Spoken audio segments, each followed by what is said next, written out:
Good evening and welcome everyone to another episode of Friday with Friends. Today's friend from Chicago, Mary Friedland. Hi, Mary. Hi, Craig. And Craig, It's so nice to see you and to meet you again for the first time. yeah, we need to meet in And Chicago sometime now. yes, and in my old hometown, Chicago, Illinois, it's nice to connect with someone there. And the title that's given to today's program is transforming. Transforming I should be into I am. Now, Mary, tell me, when you hear that phrase, transforming I should be into I am, what comes up for you? Well, it's a really interesting topic that you came up with, so I appreciated that. And I have to say, what first came into my mind was I had an exposure to this when I was about 14 or 15 years old. And at that age, girls want to be noticed. They want to be the center, they want to be the star. And I was nearly invisible. And so I would try to imitate the girls who were the center and the star. And my mother said to me, "Don't do that, just be yourself." And I desperately wanted to do what my mother said. But the problem was, I didn't know who I am. And so I had all of these shoulds based on how other people were getting social collateral, what they were doing. Well, I love that terminology. I never heard that before. And so I thought, if I accumulate a lot of social collateral, then I will be somebody. But without it, I'm nobody. So that was where, of course, we have a lot of shoulds. The parents tell us a lot of shoulds. But this was something that really stuck to me most of my adult life. That's a really good one. Well, so right there, you've kind of gotten right to the essence of it. We have all types of things that we want to do, the history of people making New Year's resolutions and things like this. It's something they want to be or they should be. Or some of us who do spiritual study as a way of life, that you should be this or I should be that. We hear that terminology a lot. So there's so many I ams. Um, so before I could figure out, what I should be, I have to figure out what I want to be, or, well, the question is, who am I? So to answer that question without getting too deep into it, who am I? Yeah, you really hit the nail on the head. That is the question, who am I? That's the transformation between I should be to I am. Simply, I have to know who I am. And so, as I said, I added a lot of social collateral. I had some social success in life, didn't feel good about myself, didn't help me answer the question, who am I? Until I started looking in a different direction. And the different direction was, who is this me who lives inside the body? Who is this me who's thinking and wanting and um, desiring and yearning, and this me who knows right from wrong? And so in the Brahma Kumaris, we learn the fundamental first step of any kind of transformation is to understand that I, the one whom I'm transforming, am a soul. I'm an eternal spiritual being, and my fundamental nature is goodness. And this kind of, in a way, shatters all of the I shoulds, because the I should really comes from either not accepting who I am or not liking who I am. I should be different. I should be better. I should be more like other people. But I'm not. I'm me. And so every soul has a fundamental set of core qualities, but each soul has a unique blend of these core qualities. And so, in a sense, we're all the same, but in a sense, we're each unique. So when when I hear you say, I should, and there is all this pressure on the so-called social collateral, it doesn't change as you begin this look inwards to find this, that we want to be, if my fundamental being is goodness, I want to be that goodness, but I find that when I'm not experiencing that, I find myself losing my own self-respect. Mm. So how do you navigate this feeling of what I want to be with what I'm experiencing that isn't that? Yeah, so I also keep using these I should statements, even though I know who I am. But what we learn in the Brahma Kumaris is that I should, and actually, this is a principle of psychology too, I believe. I should is a disempowering statement. When I say I should, it comes from a place of not accepting myself, or not liking myself, or not approving myself, or not believing in myself. And so I say over and over again, I should, I should, I should. For me, it's I should listen to people better. I should listen and observe before I open my big mouth. So to say this, never, I could say it a million times, and Mm. that doesn't give me the power to do it. You know, I've always kind of instinctively felt that it was wrong to say I should, but I didn't know it was actually a psychological thing. And it makes so much sense to me that that's disempowering, because it means I'm not that. It means I want to be that, but I am not that. So I have to make up something, like I have to create another personality. And then it makes me automatically, I think about my ego comes into play to fill that gap between what I experience myself as and what I want to be. Would that be fair to say?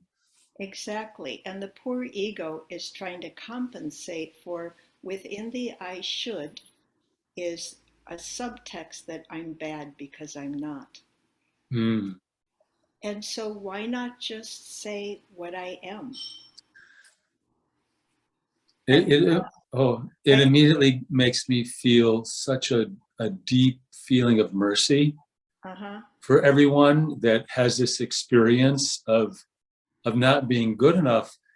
And we seem to all have that. And it makes me also think that, when I'm feeling my weakness or my should, and you are, we have a nice relationship because I get something from you. And when the reverse is also, it also works. But if we both want, or if we're both in a state of I should, when we meet together, that's when we can have conflict with one another, because neither one of us are exactly where we want to be. Do you think that's something? Absolutely. And what else I've noticed is if I'm doing a lot of I should, I'm doing a lot of you should. Oh, I And I that, think that's my line of first defense that is takes the to pressure is off. to do that.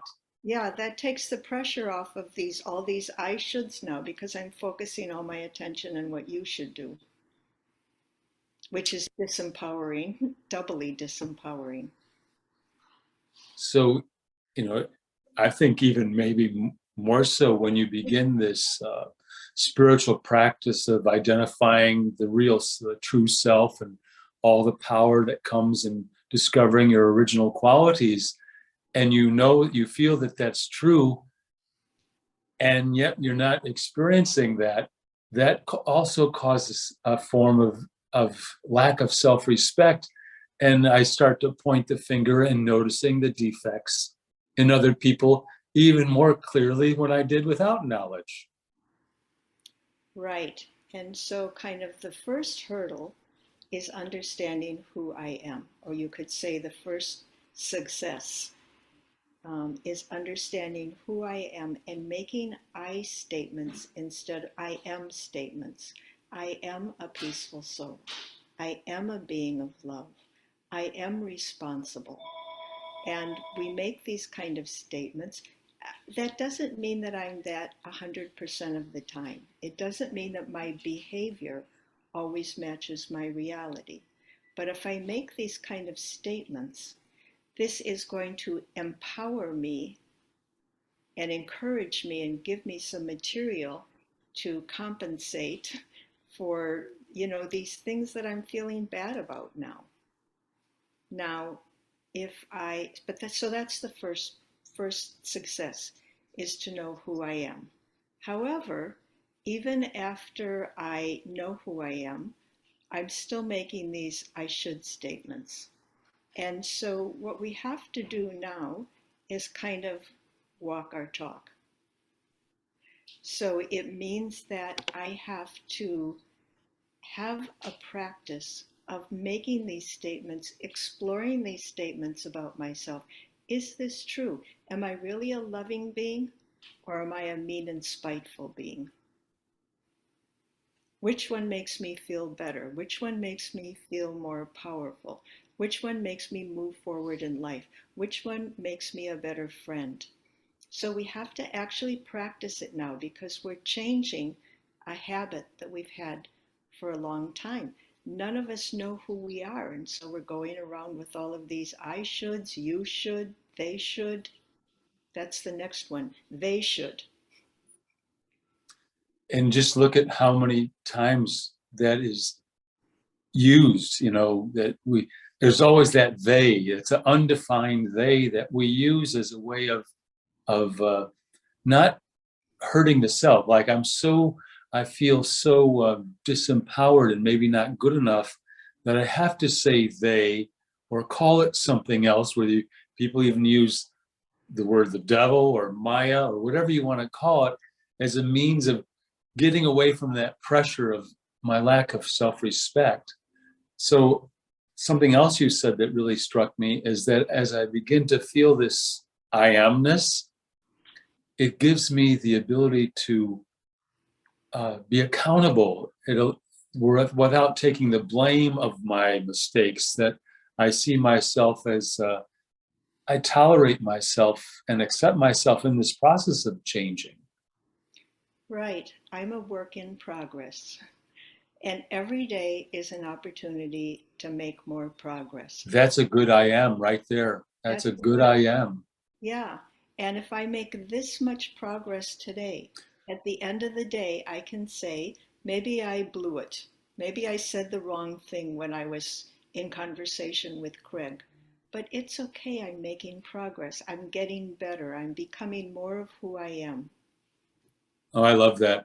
See, that it's, sometimes in order to be I am, and I'm powerful, I'm loveful, I'm peaceful. I just want, and it's like at this pinnacle, I want to be at this crest of all these things, and I kind of hold myself to that expectation, and then reality sets in, and I'm deflated because I'm not this, and I'm thinking, well, it's better to have daily incremental improvement than these wide swings of expansion and contraction.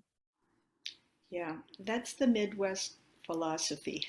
We're not extreme in any way. It It's makes sense. hard work and slow increments. And part of the I am is understanding. I said this before, but I think it bears repeating. Oh, please do. My behavior and my thinking don't always match my truth. In fact, maybe a lot of times they don't. And so, okay, I make a lot of mistakes. But if I can find a way after I've made the mistake, because we know what's true, we know what's right, if I can find a way to increase or access some quality, we're fundamentally good. Humility, it's a great virtue that's underrated in this society. Let me really understand real humility. It's not being humiliated. We must be hitting the same wavelength, because that word was just coming to my lips when you said it, I was, thinking that, yes, everything you're saying is true, but I need a how-to. I'm a practical person, and I can get intoxicated by the thought of these things, but give me something that I can work on. And I'm thinking that's what it is. It's that word humility that allows me to do my best action without being so concerned with how it looks or how good it is, or even if it's successful or not, that I just know that the act itself is right to do. And it may take me one time, two times, 23 times, maybe 227 times, but that's what it takes. That's what it takes to get there. Right. So perseverance is another very good quality. And these are only temporary qualities that I need to have until I get to where I'm going. Like, and any trip, if you had to walk to where I am now, it'd be quite a walk. And there's a certain number of steps to take, but it takes a long time to get there, but it doesn't take a long time to begin. We can begin right away and know it. So it's good to know how far the journey is too, that not to have these wild expectations that I have of myself. I find that I want to get there now, and because I can conceive it and I believe it, I want to be it now. So can you give me any tips on how to deal with not getting to my desired location immediately? Yeah, I think we can be great in small ways. So, for example, because I'm the center coordinator in Chicago, I generally make my mistakes in front of other people. Lucky you. So, just to apologize, or even if it's not in front, just apologize. Say, I wasn't really listening to what you said, or I didn't respond to you the right way, or you were right, but I didn't see it. To just simply apologize is a way to be great in a small way. It makes people feel tremendously good about Oh, themselves. I don't think it's small at all. I think it's a very powerful way that it does, if someone has wronged you in Mm, some way and then comes up to you and says, you know what, I realize I was wrong, instead of being, the fear of being castigated against, or that the person feels so much love and appreciation for that person who's altered their way of behavior. Don't you think so? yeah, it's really turned relationships around for me, simply apologizing. And another way to be great in a small way is to give someone else the limelight. Everybody likes that. Or try somebody else's idea, even if it isn't maybe what you think is the best. Or support another person. There's very small ways that we can experience and exhibit the greatness of the soul. And that's what makes the soul happy. Let me ask you a question. I love what you're saying. Now, is this something that comes to you naturally, or did you learn this? I have dealt with a big ego. So I would say to a certain extent it came naturally because my mother was that way. My mother was one who put others first and had a lot of humility and a lot of respect. But there were moments where I wanted to put myself first. I knew that that went against my truth. And it was like turning a train around, the amount of energy that it took. But once you turn the train around, you have released that old habit that um, prevents us from experiencing greatness. There was nothing wrong with the train, just the direction it was going. Right. That's a that's I find that very empowering. That when you've made a mistake, then it's not that I'm bad. I can use the same energy that I used to make the mistake now, put it in a different direction, because I've already learned how to empower my train. It's a wonderful thought. Thank you so much for sharing these things. Mhm. And then you get to choose where the train is going. We get to choose where the train is going. And then because I'm not wasting so much time in the results of my quarrels that are created through my misperceptions, I have a better chance of perceiving exactly where I want to go to and fine tune my direction. It's all wonderful, isn't it? It's wonderful. Yeah. Spiritual perspective really makes life amazing. It brings joy. And see, there's another I am. I am joy. Mm. And and I know that that's true. And I think anyone who's got this spiritual, well, we all have it inside of us, but sometimes certain notes harmonize, and when we hear it, we know that that's what it is. And now, once I've discovered what it is, it's not the end; it's the beginning of getting towards I am. I want to be, and I see myself as, but I'm just not quite there yet. I've got to keep chugging along. Yeah, and it's a wonderful adventure. It is. I think we've probably used up our time for today. And I must say thank you so much already, because I'm going to use some of the things you said in my own journey of my own train.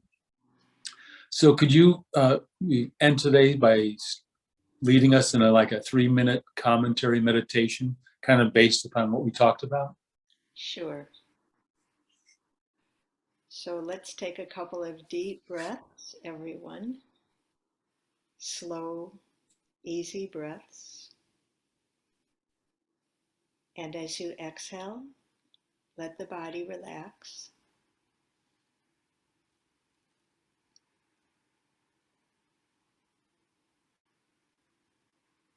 And then as you exhale, let the mind relax.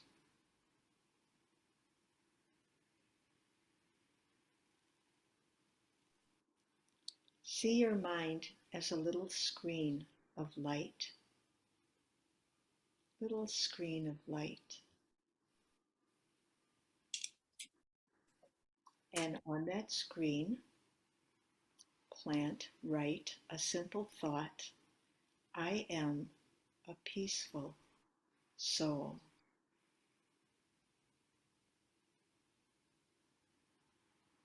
I am a peaceful soul. And see the light of peace radiating from your screen.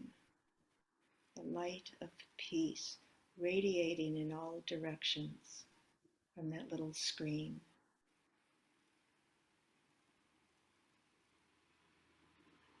This is the power of an I am statement.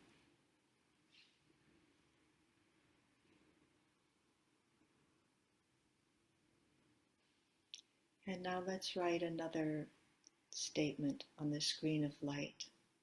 I am a loving being. I am a loving being. And now see the energy of pure love radiating from your screen in all directions. The energy of love, the energy of who you are.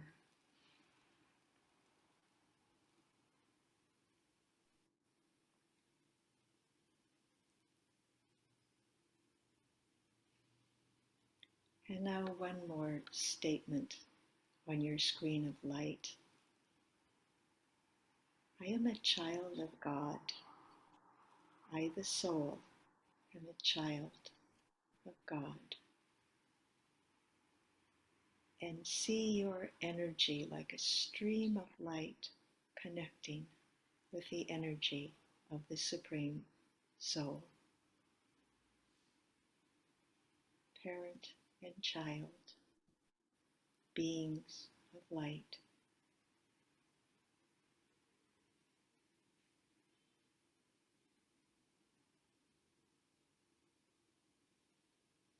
And now bring your awareness back into the body you inhabit, this moment in time. Thank you for being part of this conversation. Thank you, Craig, for inviting me. Thank you, Mary. It's always it's beyond a pleasure. It's always illuminating to connect with another human being who's on this process of I am. Thank you so much. And thank you, Mita, for all the help. I appreciate it. Namaste to all. Bye for now. Hope to see you again. Bye-bye.